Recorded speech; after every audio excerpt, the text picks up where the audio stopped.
अस्सलाम वालेकुम। Welcome to 6 semester.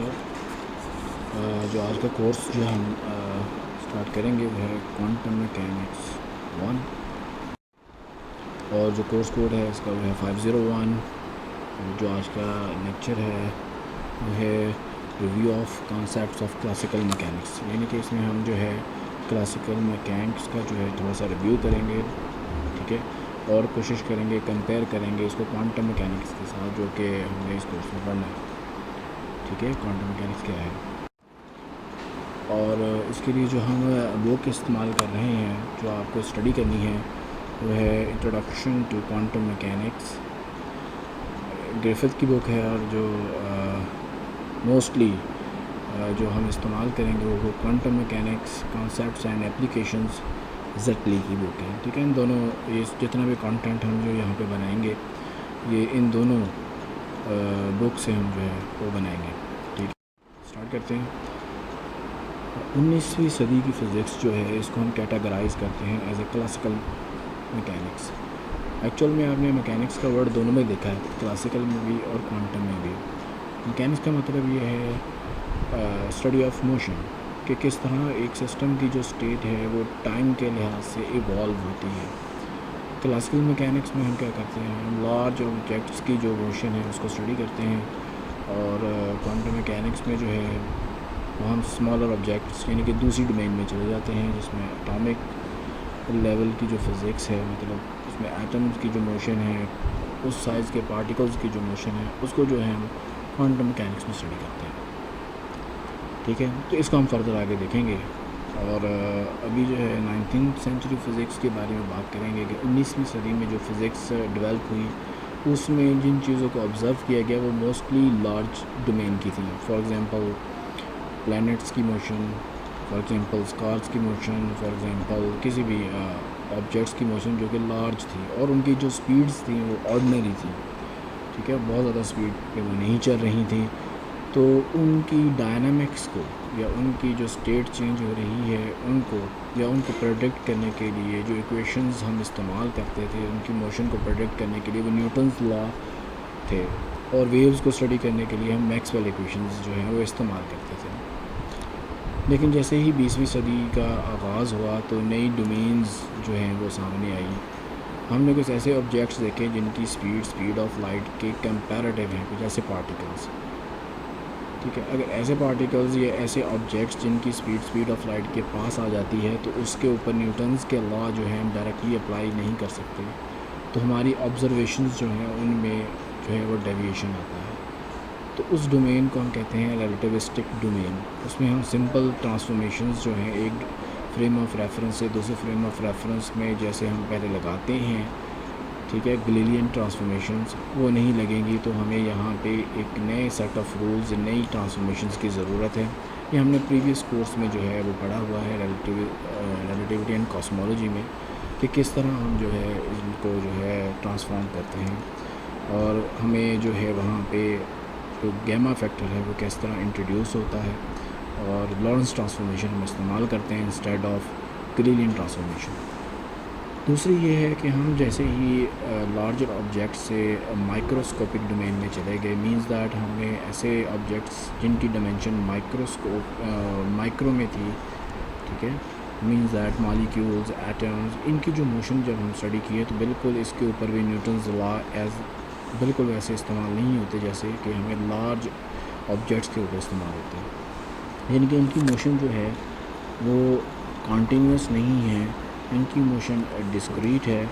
तो इसके ऊपर जो हमने फ़िज़िक्स के लॉ बनाए हुए थे F=m में, ठीक है, या वो इक्वेशन ऑफ मोशंस थी, अगर उसको लगा कि हम प्रेडिक्ट करना चाहें तो हमारी ऑब्जर्वेशन बिल्कुल डिफरेंट आती है, ठीक है। कैसे डिफरेंट आती है वन बाय वन हम आगे स्टडी करते जाएंगे, ठीक है। जैसे हमने कहा कि हाई स्पीड के ऊपर जो है वो न्यूटन मैकेनिक्स फेल हो गई, और बहुत सारे एक्सपेरिमेंट हैं जिसको आप न्यूटन मैकेनिक्स यानी कि वही एटॉमिक माइक्रोस्कोपिक लेवल पे जब चले जाते हैं तो उसके ऊपर न्यूटन्स लॉ जो है वो फेल हो जाते हैं। उसको एक्सप्लेन करने के लिए वो कौन से फिनोमेना हैं, चंद एक एग्जांपल्स यहाँ पे गिवन हैं। एक जो है वो है ब्लैक बॉडी स्पेक्ट्रम, दूसरा जो है वो फोटो इलेक्ट्रिक इफेक्ट है, तीसरा है कॉम्पटन स्पेक्ट्रम। ब्लैक बॉडी ये भी हमने जो है मॉडर्न फिज़िक्स के कोर्स में अच्छे से इसको डिस्कस किया हुआ है कि किस तरह जो है क्लासिकल फ़िज़िक्स या न्यूटोनियन फ़िज़िक्स जो है वो फेल हो जाती हैं ब्लैक बॉडी स्पेक्ट्रम को बताने के लिए, फोटो इलेक्ट्रिक इफ़ेक्ट को बताने के लिए और क्वांटम स्कैटरिंग को जो है इसको बताने के लिए। ठीक है, ब्लैक बॉडी स्पेक्ट्रम जो आपके पास आता है, ठीक है, अगर आप इसको मैक्सवेल रिलेशंस या मैक्सवेल इक्वेशंस के ज़रिए से एक्सप्लेन करना चाहें तो वेव्स हैं, वेव्स कंटिन्यूस हैं और आ रही हैं और आपके पास कंटिन्यूस वेव्स जो है वो एनर्जी का ट्रांसफ़र कर रही हैं, जिसकी वजह से आपके पास जो है एनर्जी वो इनफाइनाइट हो जानी चाहिए कुछ देर के बाद, लेकिन ऐसा नहीं होता है। अगर वो इनफाइनाइट हो जाए तो इसका मतलब कोई ऑब्जेक्ट अगर उस हॉट ऑब्जेक्ट के पास बैठा हुआ है जो कि ब्लैक बॉडी है तो वो आहिस्ता आहिस्ता कुक हो जाएगा, पक जाएगा। ठीक है, और इसी तरह तो ऐसा नहीं होता है, आपको पता है, आपने कोई आग जलाई हुई है उसके पास बैठे हुए हैं तो आप नहीं पकते हैं। तो वहाँ पे ये कॉन्सेप्ट जो है कंटिन्यूटी का और मैक्सवेल इक्वेशंस जो हैं वो फेल हो जाती हैं उनको प्लॉट करने के लिए जो रेडिएशन या जो स्पेक्ट्रम उसके अंदर से आता है। तो वहाँ पे हमें पता है मैक्सवेल प्लांक ने जो है वो थ्योरी पेश की थी कि ये एनर्जी जो है वो पैकेट्स की फॉर्म में आती है, कंटिन्यूस मैनर में नहीं, डिस्क्रीट मैनर्स में आती हैं। ठीक है, तो इसी तरह जो आपके पास फोटॉन्स हैं वो पार्टिकल नेचर रखते हैं जो उसके अंदर से आ रहे हैं। कैसे? फोटो इलेक्ट्रिक इफेक्ट या स्कैटरिंग में हमने ये देखा कि जो आपके पास फोटॉन्स हैं वो एक्ट कर रहे हैं एज अ पार्टिकल, और अगर वो पार्टिकल हैं तो ओबियसली उनका जो है मोमेंटम हमें डिफ़ाइन करना चाहिए, तो मोमेंटम होना चाहिए। तो मोमेंटम को जो है वो डिफ़ाइन किया गया है P=h/λ। तो रिलेटिविटी में आइंस्टाइन ने फोटॉन के मोमेंटम को डिस्क्राइब किया। इसी को देखते हुए डी ब्रॉगली ने जो है इसको जनरलाइज़ किया है पार्टिकल के ऊपर। जैसे कि फोटॉन का एक मोमेंटम हो सकता है, इसी तरह पार्टिकल्स की भी वेव्स हो सकती हैं।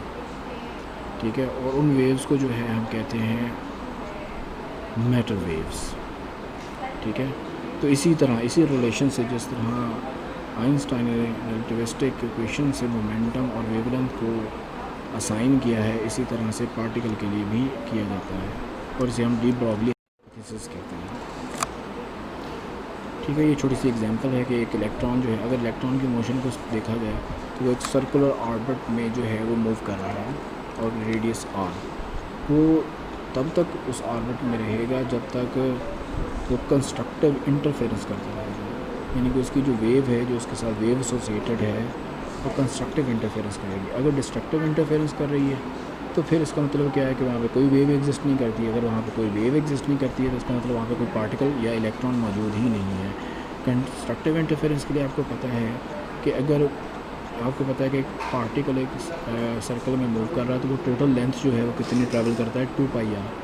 अगर वो 2πr n नंबर के बराबर हो जाए तो फिर वो जहाँ से चला था वहाँ पे पहुँचेगा तो सेम फेज़ में वहीं पे पहुँचेगा जैसे पहले वहाँ पे चला था, और बिल्कुल वैसी ही मोशन रिपीट होगी। ठीक है, तो इसका मतलब ये हुआ कि अगर स्टार्टिंग पॉइंट पे ज़ीरो है, उसके बाद क्रस्ट आया है, तो अब दोबारा जब कंप्लीट करके उसी पॉइंट पे पहुँचेंगे तो अगेन दोबारा क्रस्ट आएगा। ठीक है, या ट्रफ आया तो ट्रफ आएगा, तो इस तरह वो वहाँ पे रह सकेगा। अगर क्रस्ट के ऊपर ट्रफ आ जाता है तो ये जो है डिस्ट्रक्टिव इंटरफेरेंस होगी। डिस्ट्रक्टिव इंटरफेरेंस का मतलब क्या है? नो वेव का मतलब क्या है? कोई पार्टिकल वहाँ पे मौजूद नहीं है। इसका मतलब ये है कि वेव है तो वहाँ पार्टिकल है, पार्टिकल है तो वहाँ पे वेव है। ठीक है, तो ये यहाँ पे एग्जांपल है। तो जैसे यहाँ पे उन्होंने डी ब्रॉगली वेवलेंथ में इसको इंसर्ट किया है, इसी फार्मूलिज्म को। डी ब्रॉगली वेवलेंथ में आपने देखा है क्या था? Momentum is equal to n/λ, h/λ। ठीक है, तो लैम्डा की वैल्यू यहाँ से इंसर्ट करें तो आपके पास बोहर क्वांटाइजेशन का फार्मूला निकल आएगा, mvr = n(h)। ठीक है, h किसके बराबर है? h/2π के। ठीक है, उसके अलावा इलेक्ट्रॉन का जो डायफ्रैक्शन एक्सपेरिमेंट है उससे भी इस चीज़ की कंफर्मेशन मिलती है। ये भी हमने जो है हमने लास्ट क्वांटम जो हमने मॉडर्न फिज़िक्स में पढ़ा हुआ है कि इलेक्ट्रॉन्स भी जो है वो डायफ्रैक्शन पैटर्न बनाते हैं। ठीक है, और वो एक्सपेरिमेंट क्या था? डेविसन और जर्मर एक्सपेरिमेंट। ठीक है। तो यहाँ पे छोटा सा एक कंपैरिजन है बिटवीन क्लासिकल मैकेनिक्स और क्वांटम मैकेनिक्स। क्लासिकल मैकेनिक्स में हम पोजीशन और मोमेंटम प्रिसाइसली और एक ही वक्त में जो है वो फाइंड आउट कर सकते हैं। क्यों कर सकते हैं किस पार्टिकल का? क्योंकि उसका जो मैस है वो लार्ज है। क्लासिकल मैकेनिक्स लार्जर ऑब्जेक्ट्स के ऊपर लगती है, ठीक है।